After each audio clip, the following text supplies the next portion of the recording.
আমাৰ বাৰ্তা অনুষ্ঠানলৈ আপোনালোকক মই আদৰণি জনাইছোঁ আৰু আজি এই বাৰ্তাত আজি অতিথি হিচাপে আছে RSSৰ অৰ্থাৎ ৰাষ্ট্ৰীয় স্বয়ংসেৱক সংঘৰ ক্ষেত্ৰ বৌদ্ধিক প্ৰমুখ শংকৰ দাস ডাঙৰীয়া। মই প্ৰথমতে আপোনাক আদৰণি জনাইছোঁ আমাৰ এই বাৰ্তা অনুষ্ঠানলৈ। এই বাৰ্তাত ক্ষেত্ৰ বৌদ্ধিক প্ৰমুখ শংকৰ দাস ডাঙৰীয়াই কিছুমান বিস্ফোৰক উক্তি লৈ তেওঁ আহিছে। অৰ্থাৎ ইতিমধ্যে হৈ যোৱা নিৰ্বাচনত বিজেপিয়ে কিয় ভবামতে আসন নাপালে আৰু কিছুমান পাবলগীয়া আসন কিয় হেৰুৱালে আৰু সাম্প্ৰতিক পৰিস্থিতিত কেনেকুৱা ধৰণৰ পৰিৱেশ সৃষ্টি হৈছিল আৰু হৈছে সেইবিলাক তেওঁ বিশ্লেষণ তেওঁ বিস্ফোৰক মন্তব্যৰে আগবঢ়াব। মই আপোনালোকক পুনৰ আদৰণি জনাইছোঁ। মই প্ৰথমতে আপোনাক এটা কথা সুধিব বিচাৰিছোঁ, এইবাৰ যিটো লোকসভা নিৰ্বাচনত বিজেপিয়ে যি ধৰণে আশা কৰিছিলে সেই ধৰণে আসন পোৱাত ব্যৰ্থ হ'ল, কিন্তু সেই ব্যৰ্থ হোৱাৰ পিছতো বহু আসনত তেওঁলোকে কিন্তু উদ্ধাৰ কৰিছে। এই ক্ষেত্ৰত RSSে কেনেধৰণে তেওঁলোকক সহযোগ কৰিছিল বা RSSে কিছু ক্ষেত্ৰত বিজেপিৰ পৰা ক্ষোভজনিত কাৰণত আঁতৰি গৈছিল নেকি? ৰাষ্ট্ৰীয় স্বয়ংসেৱক সংঘ এটা হ'ল ছ'চিঅ' কালচাৰেল অৰ্গেনাইজেশ্যন। ভাৰতীয় জনতা পাৰ্টি সম্পূৰ্ণ ৰাজনৈতিক সংগঠন। সেইকাৰণে মিডিয়াত যে ওলাইছে RSS বিজেপিৰ কাম কৰিলে নে নাই, ৰাষ্ট্ৰীয় স্বয়ংসেৱক সংঘই কোনো ৰাজনৈতিক দলৰ কাম কৰিবৰ কাৰণে নহয়। যেতিয়া বিজেপি নাছিল তেতিয়াও ৰাষ্ট্ৰীয় স্বয়ংসেৱক সংঘ আছিল, এতিয়া বিজেপি আছে তো এতিয়াও ৰাষ্ট্ৰীয় স্বয়ংসেৱক সংঘ আছে। ৰাষ্ট্ৰীয় স্বয়ংসেৱক সংঘই যি কাম কৰে সেই দৃষ্টিৰে যদি অন্য দলেও কাম কৰে, কংগ্ৰেছেও কাম কৰে, বদৰুদ্দিন আজমলেও কাম কৰে, লাভ তেওঁলোকৰ হ'ব। সংঘৰ কামৰ ফলত তেওঁলোকৰ লাভ হয়। তেওঁলোকৰ কাম সংঘই নকৰে। ৰাষ্ট্ৰীয় স্বয়ংসেৱক সংঘ সম্পূৰ্ণ বেলেগ সংগঠন আৰু এইটো সম্পূৰ্ণ ৰাজনৈতিক সংগঠন। ৰাজনীতিৰ লগত সংঘৰ কোনো সম্পৰ্ক নাই। তো সেইকাৰণে এই যে আলোচনা হৈছে বিগত লোকসভা ইলেকশ্যন RSSে কাম কৰিলে নে নাই, RSSে বিজেপিৰ কাম কৰা নাই। RSSে যি কৰিছে ৰাষ্ট্ৰৰ সৰ্বাংগীন বিকাশৰ কাৰণে কৰিছে আৰু তাৰ লাভ বিজেপিৰ ক'ৰবাত হৈছে, ক'ৰবাত হোৱা নাই। সিট হেৰুৱা, সিট পোৱা, এতিয়া বিজেপিৰ সিট কেতিয়া পাব? যেতিয়া বিজেপিৰ ভোটাৰে ভোট দিব।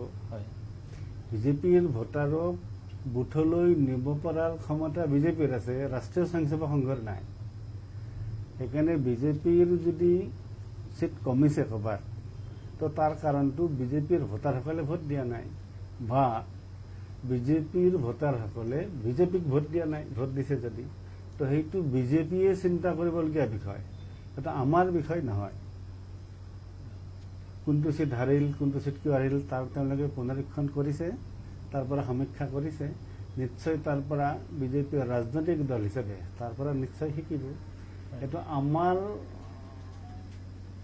আমাৰ লগত সম্পৰ্ক থকা, বিষয়ৰ লগত সম্পৰ্ক থকা এই ৰাজনীতি বিষয়টো নহয়েই। তো সেইকাৰণে এই যে কয় বিজেপি RSS মাজত ফাট মেলিছে, ফাট মেলিব কাৰ? যেতিয়া এটা সংগঠন ভাগ তাত ফাট মেলে। এইটো দুটা সংগঠন, বিজেপি বেলেগ, RSS বেলেগ। ইয়াত ফাট মেলাৰ বিজেপি আৰু RSSৰ মাজত ফাটৰ কি কথা আছে? ভুল ইণ্টাৰপ্ৰিট কৰিছে।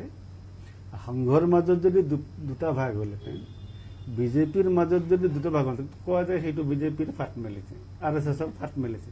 কিন্তু RSS আৰু বিজেপিৰ ফাট মেলিছে, এই ইণ্টাৰপ্ৰিটেশ্যনটোৱে ভুল। RSS বেলেগ সংগঠন আৰু কিন্তু এইখিনিতে এটা কথা আহে, বিজেপিৰ ৰাষ্ট্ৰীয় সভাপতি JP নাড্ডাই এটা কথা কৈছিল যে ইলেকশ্যনৰ পূৰ্বে আমাক এইবাৰ RSSৰ দৰকাৰ নাই, অৰ্থাৎ বিজেপিক RSSৰ দৰকাৰ নাই। কিন্তু পূৰ্বতে RSS আৰু বিজেপি একেলগত আছিলে নেকি? যিটো আপুনি কৈছে ফাট মেলিছে বুলি যিটো উল্লেখ হৈছে, কিন্তু এই কথাটোত যিহেতু দুটা সংগঠন বা দল কেতিয়াও একে নহয়, লগ হৈ থাকি আঁতৰি গ'লেহে ফাট মেলা বুলি কয়। কিন্তু এই প্ৰসংগটো তেওঁ কিয় উল্লেখ কৰিলে? তেওঁ স্পষ্টীকৰণ দিয়াৰ দৰে এটা কথা ক'লে। সেইকাৰণে মোহনজীয়ে তৃতীয় বৰ্ষৰ সমাৰোপত কৈছে, ৰাজনীতি মে বিনা বজে সংঘ কো ঘচিতা যা ৰহা है। সংঘৰ ৰাজনীতিৰ লগত মুঠেও সম্পৰ্ক নাই। সংঘত অহা মানুহে কোনোবাই বিজেপি কৰে, কোনোবাই কংগ্ৰেছ কৰিলে সংঘটো বাধা নিদিয়ে, কোনোবাই AGP কৰিলে সংঘটো বাধা নিদিয়ে। তো সেইকাৰণে JP নাড্ডাই কথা প্ৰসংগত কৈছে, তেওঁ আৱেশত আহি কৈছে, কওঁ বুলি কৈছে। মই তেওঁৰ ষ্টেটমেণ্ট শুনা নাই, কিন্তু পঢ়িছোঁ পেপাৰত দেখিছোঁ RSSৰ দৰকাৰ নাই। RSSৰ দৰকাৰ আগতেও নাছিল, কাৰণ RSSে ৰাজনৈতিক দলৰ কাম নকৰে, RSSে বিজেপিৰ কামো কৰা নাই, কেতিয়াও কৰা নাই। আমি 100% ভোটদানৰ কাৰণে আমি যাওঁ লোকজাগৰণ মঞ্চ। 1977 চনত আন্দোলনৰ সময়ত লোকজাগৰণ মঞ্চ আৰম্ভ হৈছে। মানুহৰ মাজত জাগৰণ অনা এইটো আমাৰ কাম। গতিকে ভাৰতবৰ্ষৰ গণতন্ত্ৰ যদি সফল হ'ব লাগে মানুহে ভোট দিব লাগিব। 30% মানুহে 40% মানুহে যদি ভোট দিয়ে, সেইটো এই যে ডেমক্ৰেসি মেজৰিটি মাষ্ট বি গ্ৰেণ্টেড বুলি কয়, মাষ্ট বি গ্ৰেণ্টেড ক'ত হ'ব? তো সেইকাৰণে 100% ভোট দিব লাগে, এই কথাটো আমি কওঁ। লিফলেট দিওঁ মানুহক, কিন্তু চৰকাৰেও কৰে, DC অফিচৰ পৰা স্পেচিয়েল ব্যৱস্থা লৈ পেলাই কৰে। আমি আকৌ 100% ভোট দিব লাগে। এইকাৰণে ভাৰতবৰ্ষত গণতন্ত্ৰ সফল হ'ব লাগে। আজিলৈ আমাক গণতন্ত্ৰ শিকোৱা হোৱা নাই, এইকাৰণে মানুহে ভোট নিদিয়ে। মোৰ ভোটটো এনে কি হ'ব? সজাগতাৰ কাৰণে কাম কৰে। কেতিয়াও কোনো লিফলেটত ক'তো ভাষণত মিটিঙত কোৱা নাই যে বিজেপিক ভোট দিব লাগে। সেইকাৰণে বিজেপিৰ কাম ৰাষ্ট্ৰীয় স্বয়ংসেৱক সংঘই নকৰে। ৰাষ্ট্ৰীয় স্বয়ংসেৱক সংঘই ৰাষ্ট্ৰৰ সৰ্বাংগীন বিকাশৰ কাৰণে কাম কৰে, আৰু সেই দৃষ্টিৰে যোনে কাম কৰে তেওঁলোকৰ লাভ হয়। সেই দৃষ্টিৰে বিজেপিও কাম কৰে, গতিকে বিজেপিৰ লাভ হয়। নাড্ডাই যে কৈছে RSSৰ দৰকাৰ নাই, তেওঁৰ দৰকাৰ নাই, কাৰণ RSSৰ কাম বেলেগ, তেওঁলোকৰ কাম বেলেগ।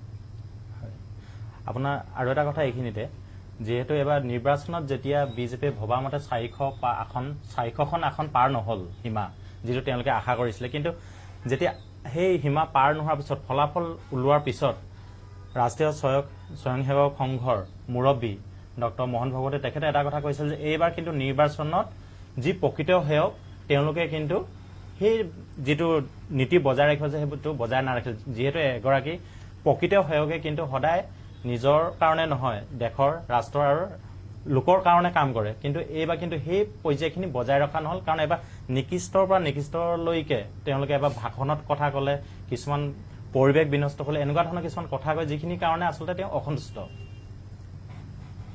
সংঘৰ যেন সৰসংঘ চালক, পৰমপূজ্য সৰসংঘ চালক, তেখেতে কোনো এটা দলক কোৱা নাই। বিগত সময়ত বিশেষকৈ ভাষাৰ ক্ষেত্ৰত অতি হৈছে, ব্যৱহাৰৰ ক্ষেত্ৰত অতি হৈছে, সকলোকে কৈছে। কাৰণ অকল বিজেপিয়েতো আমাৰ এই গণতান্ত্ৰিক ব্যৱস্থাৰ ৰাজনৈতিক দল নহয়, 350ৰ ওপৰ দৰে ইলেকশ্যন খেলে। গতিকে কোনো দলে ভাৰসাম্য ৰক্ষা কৰা নাই ভাষাৰ ক্ষেত্ৰত। আৰু বিশেষকৈ যে AI লৈ পেলাই বিভিন্ন মোহনজীৰ বক্তব্যও কেতিয়াবা ওলট পালট কৰি প্ৰচাৰ কৰিছে আৰ্টিফিচিয়েল ইণ্টেলিজেন্সৰ দ্বাৰা, এইবিলাক যে ব্যৱহাৰ কৰি মানুহক বিভ্ৰান্ত কৰিছে, এই দৃষ্টিৰে সকলোকে কৈছে। কোনো এটা দলক মোহনজীয়ে কোৱা নাই। কিন্তু এই কথাটো বিজেপিক স্পষ্টকৈ কৈছে যে বিনা वजह संघ को राजनीति में घसीटा जा रहा है। গতিকে ডেমক্ৰেচিত নিৰ্বাচনৰ কাৰণে আমাৰ শত্ৰুতা থাকিব পাৰে, কিন্তু শত্ৰুতাও বন্ধুত্বপূৰ্ণ হ'ব লাগে। আমাৰ ইয়াত হৈছে কি, আমাৰ ইয়াত আমাক ডেমক্ৰেচি শিকোৱাই নাই। কাইলৈ আমাৰ একেবাৰে অন্তৰংগ বন্ধু দুজনে যদি এটা অন্তৰ প্ৰতিদ্বন্দ্বী হওঁ, তেতিয়া প্ৰথম ভাষণ আৰম্ভ হ'ব মোৰ বন্ধুজনৰ বেয়া কি। বিদেশত তেনেকুৱা নাই, কাৰণ আমাক ডেমক্ৰেচি শিকোৱা নাই। স্বাধীন ভাৰতত মোদীজীয়ে মিটিং কৰে 7 লাখ মানুহ হয়, ক্লিণ্টনে মিটিং কৰে, ওবামাই মিটিং কৰে 300 মানুহ, 250 মানুহ হয়, হিলাৰী ক্লিণ্টনে মিটিং কৰে 350 মানুহ হয়, কাৰণ তেওঁলোকে তেওঁলোকৰ বক্তব্য ৰাখে। কাৰণ তাত গণতন্ত্ৰ সফল এইকাৰণে তাৰ নেতাই ভাবে যে জনসাধাৰণৰ অনুগ্ৰহত আমি, আমাৰ ইয়াত ওলোটা নেতাৰ অনুগ্ৰহত আমি। গতিকে ডেমক্ৰেচিক সম্পূৰ্ণ ওলোটা আমাৰ শিকোৱা হৈছে বা শিকোৱাই হোৱা নাই। তো সেইকাৰণে ৰাষ্ট্ৰীয় স্বয়ংসেৱক সংঘই দলৰ কাম নকৰে, জনসাধাৰণক ডেমক্ৰেচি শিকাবৰ কাৰণে অন্ততঃ ভোট দিয়ক তাৰ পৰা আৰম্ভ কৰিছে। পৰস্পৰ কথা, পৰস্পৰ ব্যৱহাৰ আৰু শত্ৰুতা শত্ৰুৰ নিচিনা নহয়। শত্ৰুতাও যদি বন্ধুত্ব প্ৰতিদ্বন্দ্বিতা হ'ব লাগে, শত্ৰুতা হ'ব নালাগে। এই কথাটোহে মোহনজীয়ে কৈছে, অকল বিজেপি বা কংগ্ৰেছক কোৱা নাই, এজ এ হোল সকলৰ কাৰণে কৈছে। এই যে প্ৰতিদ্বন্দ্বিতাৰ নামত, প্ৰতিযোগিতাৰ নামত শত্ৰুতা আৰু কটুতা ডেমক্ৰেচিত এইটোৱে শোভা নাপায়, এই কথাটো কৈছে। বাকী বিভিন্নবিলাকে কি কি ইণ্টাৰপ্ৰিট কৰিছে তেওঁলোকে জানে, কিন্তু এই কথাটো ঠিক যে সংঘক বিনা কাৰণত ৰাজনীতিত টানা হৈছে, এই কথাটো স্পষ্টকৈ এই বক্তব্যৰ কাৰণে কৈছে। আমাৰ হাতত আৰু প্ৰশ্ন আছে, বিজেপিত যোগদান কৰিলে নাগপুৰলৈ যাব লাগিব নেকি?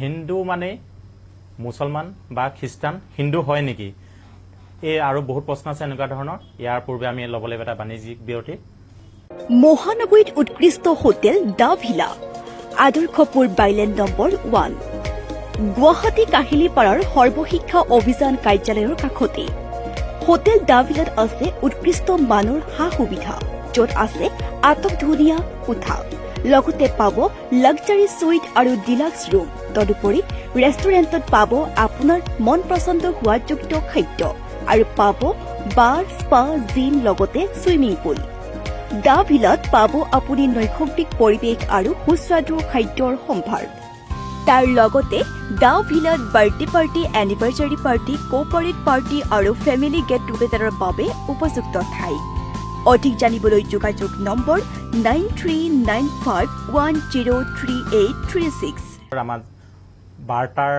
বাৰ্তালৈ ঘূৰি আহিছোঁ প্ৰথমতে আপোনাক মই বাৰ্তাৰ বাণিজ্যিক বিৰতি লোৱাৰ পূৰ্বে কৈছিলোঁ যে হিন্দু মানে মুছলমান খ্ৰীষ্টান নেকি নহয় নেকি তেওঁলোক বা হিন্দুত্ব আৰু হিন্দুত্ববাদ এই ক্ষেত্ৰত খ্ৰীষ্টান আৰু মুছলমান কেনেধৰণে বা জৈন শিখ তেওঁলোক কেনেধৰণে ইয়াৰ লগত সাঙুৰ খাই আছে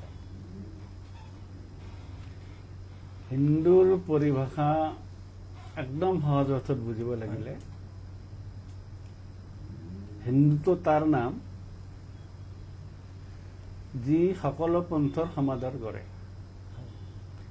আৰু হিন্দুত্ব বিৰোধী সেই বিচাৰধাৰা যি কয় মোৰ পন্থটোহে সত্য সেইকাৰণে এইটোৰ বেছিক ডিফাৰেঞ্চ হ'ল এইটো যিয়ে কয় মোৰ ৰাস্তাহে শুদ্ধ কিন্তু হিন্দুৱে কি কয় তোমাৰো ৰাস্তা শুদ্ধ মোৰো ৰাস্তা শুদ্ধ সেইকাৰণে আমাক একম সৎ বিপ্ৰহা বহুধা বদন্তি আমাৰ অন্তিম সত্য হ'ল মুক্তি পাব লাগে আমি গুৱাহাটীলৈ আহিব লাগে তো মোৰ ঘৰ বামুণ্ডী তো গুৱাহাটী বামুণ্ডীৰ পৰা পশ্চিমে নগাঁৱৰ মানুহ গুৱাহাটীলৈ যাব লাগে পূবে নগাঁৱৰ মানুহ গুৱাহাটীলৈ যাব লাগে তো নগাঁৱৰ পৰা গুৱাহাটী পশ্চিমে টংলাৰ মানুহ দক্ষিণলৈ আহিব লাগিব শ্বিলঙৰ মানুহ উত্তৰলৈ যাব লাগিব এতিয়া মই যদি ঠিক কৰিছো নহয় গুৱাহাটী পাবৰ কাৰণে পশ্চিমলৈ যাবই লাগিব এতিয়া শ্বিলং টংলা আৰু নগাঁৱৰ মানুহ কেতিয়াও গুৱাহাটী নাপাব মই বাছেৰে আহিব পাৰোঁ মই আমাৰ ট্ৰেইন নাই চাইকেলেৰে আহিব পাৰোঁ বাইক লৈ আহিব পাৰোঁ খোজকাঢ়ি আহিব পাৰোঁ গতিকে বিভিন্ন ৰাস্তা হ'ব পাৰে এই যিটো আমাৰ ভাৰতীয় চিন্তাধাৰাত যিটো হিন্দুত্ব বুলি কোৱা হৈছে একম সৎ বিপ্ৰহা বহুধা বদন্তি গতিকে ৰাস্তা ভিন ভিন হ'ব পাৰে গন্তব্যস্থল আমাৰ একেই এইটো যিটো চিন্তাধাৰা এইটোৰ নাম হিন্দুত্ব আৰু যিটোৱে কয় যে আমাৰ ৰাস্তাটোহে একমাত্ৰ ৰাস্তা সেইটো হিন্দুত্ব বিৰোধী চিন্তাধাৰা গতিকে আল্লাহ কোৰাণৰ মাজেৰে মছজিদৰ মাজেৰে আল্লাহ পাবৰ কাৰণে বাইবেলৰ মাজেৰে গীৰ্জাৰ মাজেৰে বা মুক্তি পাবৰ কাৰণে কোনোবাই আল্লাহক বিশ্বাস কৰে কোনোবাই গডক বিশ্বাস কৰে আমাৰ মুঠে আপত্তি নাই সেইকাৰণে আমাৰ ভৰিখন লাগিলে আমি সেৱা কৰোঁ কিয় কৰোঁ মহাপুৰুষ শ্ৰীমন্ত শংকৰদেৱে কৈছে কুকুৰে গৰ্ধৱ শৃগালৰ আত্মা নাম অৰ্থাৎ এই সৰ্বম খলবিদম ব্ৰহ্ম গতিকে চবতে ব্ৰহ্ম আছে চবতে আত্মা আছে কৰোঁ কোনোবা মুছলমানে ভৰি লাগিলে সেৱা কৰে নেকি মছজিদ দেখিলে আমাৰ মূৰটো দখাই যায় কাৰণ আমি ভাবোঁ মছজিদতো ভগৱান আছে কাৰণ সকলোতে আত্মা আছে তো এই যিটো চিন্তাধাৰা এইটোৰ নাম হিন্দুত্ব আৰু ইয়াৰ বিপৰীত চিন্তাধাৰা যে মোৰটোহে আচল এইটো হিন্দুত্বৰ বিপৰীত চিন্তাধাৰা তো সেইকাৰণে সংঘৰ হিন্দুত্ব নহয় হিন্দুত্ব মানে ভাৰতবৰ্ষত থকা যিয়ে ভাৰতবৰ্ষৰ পূৰ্বপুৰুষৰ প্ৰতি শ্ৰদ্ধা ৰাখে ভাৰতবৰ্ষৰ সংস্কৃতিক মাতে এই ভাৰতবৰ্ষৰ বিভিন্ন পন্থৰ দ্বাৰাই যে মুক্তি লাভ কৰিব বুলি বিশ্বাস কৰে তো সেইসকল ইয়াৰ ৰাষ্ট্ৰীয় কোনোবাই নাম হিন্দু দিছে আমি দিয়া নাই RSS বিশ্ব হিন্দু পৰিষদেও দিয়া নাই কোনো কৈছে হিন্দুৰ পৰা হিন্দু হৈছে কাৰণ তেওঁলোকৰ হটো নুঘূৰে শব্দ উচ্চাৰণ হটো তো সেইকাৰণে হিন্দু হৈছে আমাৰ মুঠে আপত্তি নাই আমাক বহুতে কয় ভাৰত বুলিলে আপত্তি মুঠেও নাই কিন্তু ভাৰত হ'ল এটা নিৰ্দিষ্ট সীমাৰ ভিতৰত ভৌগোলিক সীমাৰ ভিতৰত হিন্দুত্ব বসুধৈৱ কুটুম্বকম যদি সকলোত আত্মা আছে আমেৰিকাৰ মানুহতো আত্মা আছে ওই ৰাছিয়াৰ মানুহতো আত্মা আছে আফ্ৰিকাৰ মানুহতো আত্মা আছে গতিকে চব একে আমি সেইকাৰণে কওঁ বিশ্ব বন্ধুত্বৰ কথা কওঁ এই যে কয় ভাৰতবৰ্ষত বিবিধতাৰ মাজত একতা নহয় একতাৰ বিবিধ ৰূপ এই যে বিবিধতাৰ মাজত একতা কেনেকে হ'ব এইটো হ'বই নোৱাৰে ক'লা আৰু বগা এইটো একতা কেনেকে হ'ব সেইকাৰণে এইটো ভুল ইণ্টাৰপ্ৰিট কৰা হৈছে। একতাৰ বিভিন্ন ৰূপ, ময়ো ভগৱান মানো, আপুনিও মানে, বা আমি সকলে ভগৱান মানো। তো কোনোবাই শিৱ মানে, কোনোবাই দুৰ্গা মানে, আৰু কোনোবাই কৈছে নহয় মই ভগৱান নহয় মই আল্লাহক মানো, আল্লাহক মানে। সেইকাৰণে একতাৰ বিবিধ ৰূপ, বিবিধতাৰ মাজত একতা নহয়, আৰু এইটোৰ নামে হিন্দুত্ব। এতিয়া আমাৰ এটা কথা আহে কি, ভুল হ'ল আমাৰ প্ৰকৃতি, আমি ভুল বুজি পোৱাটো আমাৰ সংস্কৃতি, কিন্তু এই ভুলক শুধৰণি কৰি আগবাঢ়ি যোৱাটো হ'ল আমাৰ প্ৰগতি। এই ক্ষেত্ৰত যদি মই কওঁ আপোনাৰ যিটো হিন্দু আৰু হিন্দুত্ববাদ, এই ক্ষেত্ৰত কিন্তু বিশেষকৈ সেই অযোধ্যাত ৰাম মন্দিৰ নিৰ্মাণ কৰাৰ পিছত, বিশেষকৈ এইবাৰ নিৰ্বাচনত আটাইতকৈ আশা কৰা হৈছিল এখন ৰাজ্যক বিশেষভাৱে দৃষ্টিভংগীৰে ৰাখিছিলে উত্তৰ প্ৰদেশক। যোগী আদিত্যনাথ মুখ্যমন্ত্ৰী সেই ৰাজ্যখনৰ। উত্তৰ প্ৰদেশত কিন্তু বিজেপিয়ে যিটো আসন পূৰ্বতে পাইছিলে বা এইবাৰ পাম বুলি ভাবিছিলে, কিন্তু এইবাৰ বহুত আসন কমি গ'ল, কিন্তু বিৰোধীয়ে সেই তাৰ বিপৰীতে বহুতখিনি আসন তেওঁলোকৰ সংখ্যা হিচাপত বাঢ়ি গ'ল। এই ক্ষেত্ৰত আপোনাৰ ৰাম মন্দিৰ নিৰ্মাণ কৰাৰ পিছতো বিশেষকৈ অযোধ্যাত বিজেপিয়ে হৰাৰ কাৰণটো বিশেষকৈ এই হিন্দুত্ব বা হিন্দুত্ববাদৰ যিটো বিশেষ ভূমিকা, এই ক্ষেত্ৰত অলপ ইফাল সিফাল হৈ গৈছে নেকি, যিটো আপোনালোকে বিশেষকৈ ভোট দিয়াৰ ক্ষেত্ৰত সজাগ কৰিবৰ কাৰণে যিটো সংঘৰ সেৱকসকলে সম্পূৰ্ণ নিৰপেক্ষভাৱে কাম কৰি আহিছে, এই ক্ষেত্ৰত কেনেকুৱা ধৰণৰ প্ৰভাৱ পৰিলে যি কাৰণে অযোধ্যাত বিজেপিয়ে হাৰিলে, বিৰোধীয়ে সেই অযোধ্যা তেওঁলোকৰ হাতলৈ নিবলৈ সক্ষম হ'ল? অযোধ্যা নামৰ কোনো কনষ্টিটুৱেঞ্চি নাই। ফৈজাবাদ বোলা কনষ্টিটুৱেঞ্চিত, সেই কনষ্টিটুৱেঞ্চিত কেতিয়াবা CPI জিতিছে। গতিকে আৰু অযোধ্যা যিটো কনষ্টিটুৱেঞ্চি MLA কনষ্টিটুৱেঞ্চি, সেইটোত জিতিছে। গতিকে এইটোকে অযোধ্যাত হাৰিছে, এইটো ভুল। আৰু ৰাম মন্দিৰ বিজেপিয়ে কৈছিলে, আমি কৈছো ৰাম মন্দিৰ কেতিয়াও ৰাজনৈতিক কিছু নহয়, এবাৰ প্ৰমাণ হৈ গ'ল। যিবিলাক বিৰোধী কৈছে ৰাম মন্দিৰত বিজেপিয়ে ভোট পাব, তো ৰাম মন্দিৰৰ মাজত বিজেপিয়ে ভোট পোৱা নাই। অৰ্থাৎ বিজেপিয়ে ঠিক কথা কৈ আছিল, RSS ঠিক কথা কৈছিল যে ৰাম মন্দিৰ কোনো ৰাজনৈতিক কিছু নহয়, এইটো আস্থাৰ কথা। মৰ্যাদা পুৰুষোত্তম ৰাম ইয়াত জন্ম হৈছিল, ট্ৰেইনৰ পৰা নামিলে তাত কেতিয়াবাৰ পৰা ব্ৰিটিছত পৰা লিখা আছে জন্মস্থান কা মছজিদ লিখা আছে, তাত এই জন্মস্থানৰ ৰাস্তা বুলি লিখা আছে, তাত কাৰ বাবৰৰ জন্মস্থান। গতিকে ৰাম মন্দিৰ হয়ে, ৰাম মন্দিৰ কেতিয়াও নাছিল ৰাজনৈতিক কিছু, এতিয়াও নহয়। আৰু এইটো যোৱা ইলেকশ্যনত প্ৰমাণ হৈ গ'ল। এতিয়া হিন্দুত্বৰ শুধৰণিৰ কথা, হিন্দুত্ব বহুত শুধৰাইছে। হিন্দুত্ব হ'ল তাৰ নাম চিৰ পুৰাতন নিত্য নতুন। হিন্দুত্ব হ'ল সম্পূৰ্ণ বিজ্ঞান আধাৰিত। এই কথাবিলাক আমাক ভুলকে শিকোৱা হৈছে।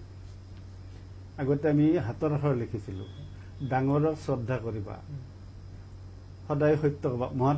মহাত্মা গান্ধীয়ে কৈছিল নেকি শ্ৰদ্ধাবান লভতে জ্ঞানম? তো গীতাত আছে। গীতা কেতিয়াৰ সৃষ্টি? এইটো গীতাতে আছে নেকি?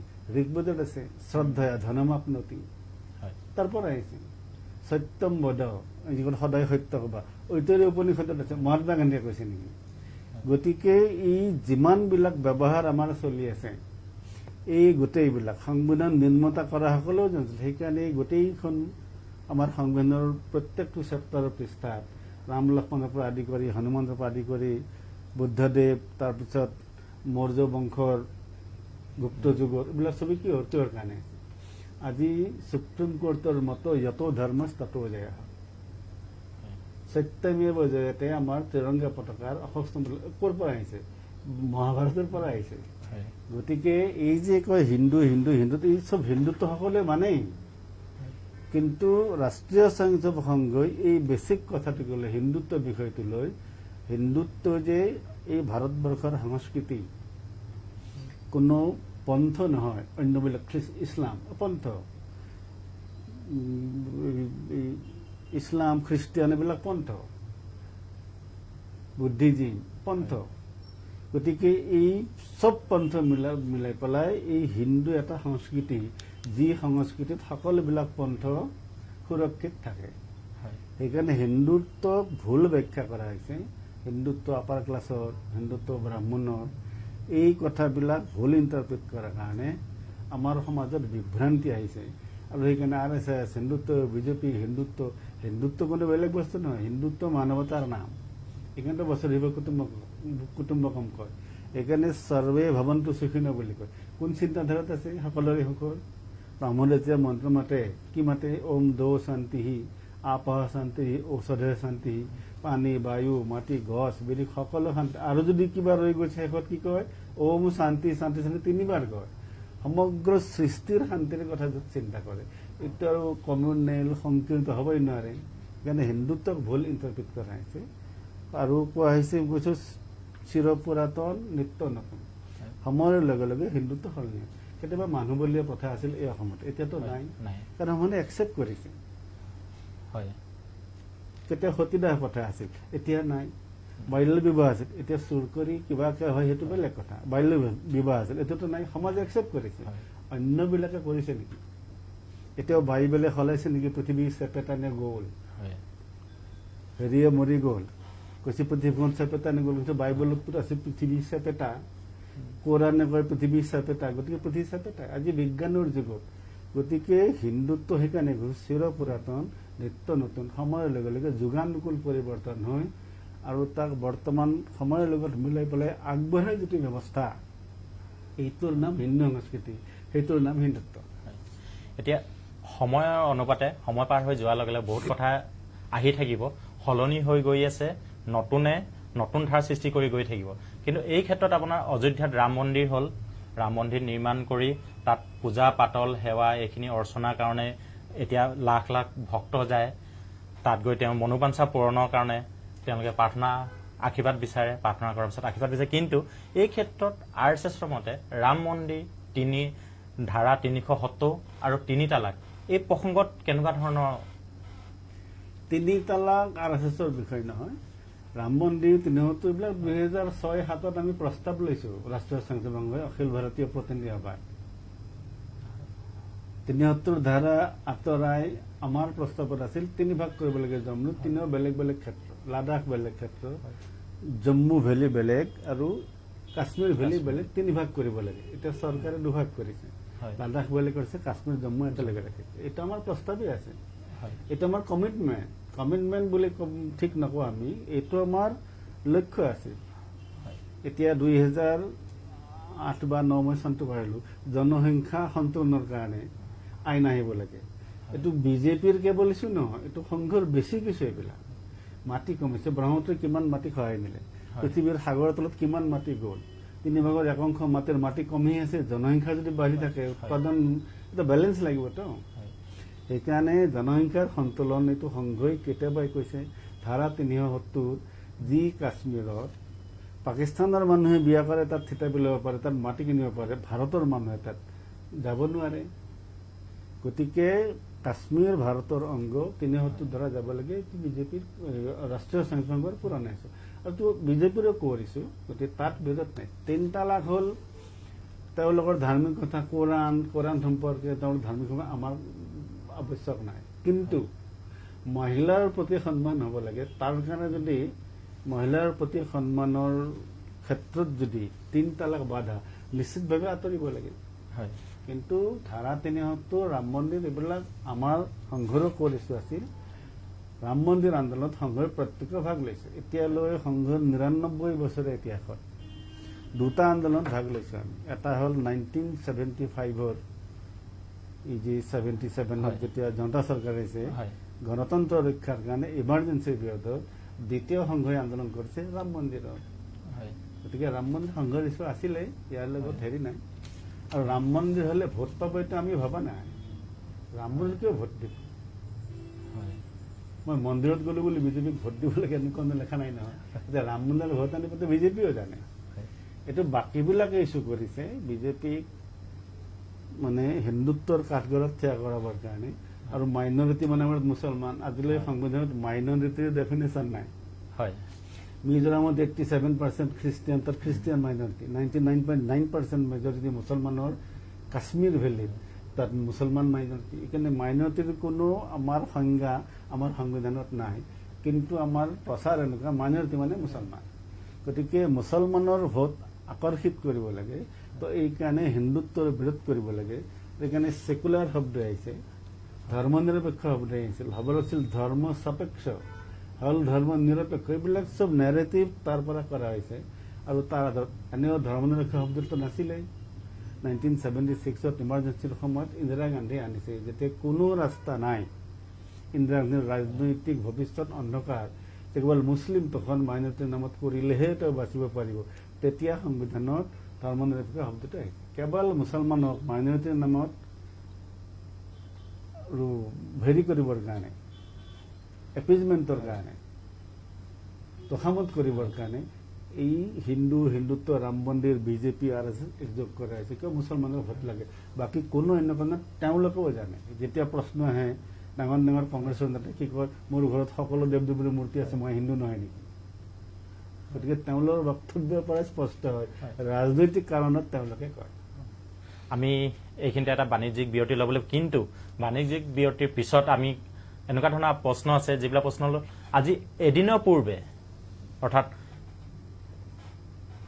নোবেল বঁটা লাভ কৰা অমৰ্ত্য সেনে এটা কথা কৈছিলে যে হিন্দুত্ব কেতিয়াও গ্ৰহণযোগ্য নহয় সেইবাবে এইবাৰ লোকসভা নিৰ্বাচনত কিন্তু প্ৰমাণ কৰি দিছে যে হিন্দুত্ববাদী হিন্দু ৰাষ্ট্ৰ যিটো ধাৰণা সেই ধাৰণা কিন্তু নৎসাত কৰিছে বুলি উল্লেখ কৰিছে কিন্তু এইটো আমি এই বিষয়ে কথা পাতিম বাণিজ্যিক বিৰতিৰ পিছত মহানগৰীত উৎকৃষ্ট hotel the villa Adarshpur bylane number 1 Guwahati কাহিলীপাৰাৰ সৰ্বশিক্ষা অভিযান কাৰ্যালয়ৰ কাষতে হোটেল দ্য ভিলাত আছে উৎকৃষ্ট মানৰ সা সুবিধা য'ত আছে আটকধুনীয়া কোঠা লগতে পাব লাক্সাৰী সুইট আৰু ডিলাক্স ৰুম তদুপৰি ৰেষ্টুৰেণ্টত পাব আপোনাৰ মন পচন্দ সোৱাদযুক্ত খাদ্য আৰু পাব বাৰ স্পা জিম লগতে ছুইমিং পুল দ্য ভিলাত পাব আপুনি নৈসৰ্গিক পৰিৱেশ আৰু সুস্বাদু খাদ্যৰ সম্ভাৰ তাৰ লগতে দ্য ভিলাত birthday party anniversary party corporate party আৰু ফেমিলি গেট টুগেডাৰৰ বাবে